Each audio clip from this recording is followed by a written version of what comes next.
Welcome to the ETF.com video series. My name is Dave Nottig, Managing Director at ETF.com. I'm here at Inside ETFs with Noel Archard, the Head of Product for Spider ETFs. Thanks for joining us. Thanks so much for having me, Dave. So obviously, Spider, State Street, synonymous with ETFs. You've built the space from scratch with SPY, and I think a lot of folks think about you as SPY, GLD, these sort of monster funds that define whole spaces, but there are another 140 products in the mix. How should advisors and investors be thinking about Spiders in this environment? Thanks, Dave. I mean, Spiders, it's a robust lineup. And as you said, people think SPY, GLD, the sectors.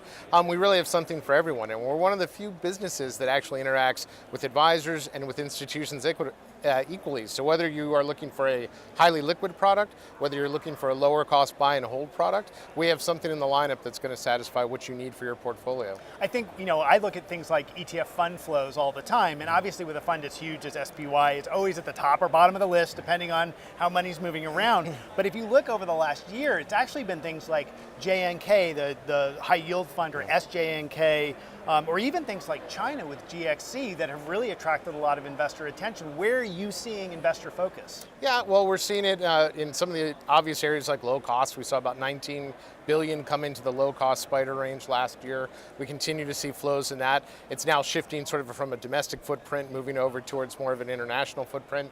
We saw ETFs do what they do really well, which is allow investors to sort of pivot from their portfolio allocation at the end of last year. A whole lot of money, obviously, in the really short end of the fixed income curve, now moving off to the intermediate space as sort of the rising rate environment fears slow down and people start looking for yield duration play a little bit. So it's been an interesting pivot.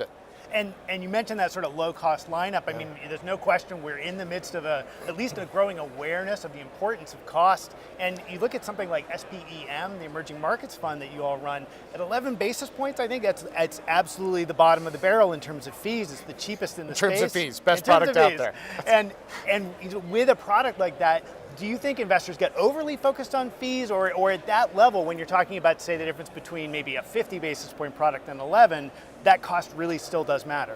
Yeah, when you're talking about, anything, I think, when you're 50 to 11, that's going to make a difference. That can make a real drag on a portfolio, because at the end of the day, it is still all about performance. And in the past, that was a little bit maybe chasing an individual stock or what active manager was knocking it out of the park. We all know that a lot of the investor's performance is driven by your asset allocation. And so you're seeing a lot more top-down push of let's get the asset allocation right. And when you look at vehicles that really work well in activating that portfolio asset allocation, it's ETFs. And so getting diversified low-cost emerging market like SPEM, getting something like TOTL, if you want something more active into your fixed income allocation within the model, all of these can pair together to give you that performance you want out of your allocation versus a single stock risk. So with a full product line like this, you're sort of in a unique position to think about where investors are going and where your products line up. If you're looking at 2019, where do you think the focus is going to be? What are you guys focused on in 2019? Yeah, so I'm still interested in, we've got a lot of the building blocks. And when I think about smart beta, which is such a large tent, I still think there's work to refine there. If you think about factors or even multi-factor, you don't need a huge range for that, but you need something that bridges that gap between beta and alpha to put a little bit of guide rails on it. A lot of the constructs, if you think about the original smart beta, something as simple as value.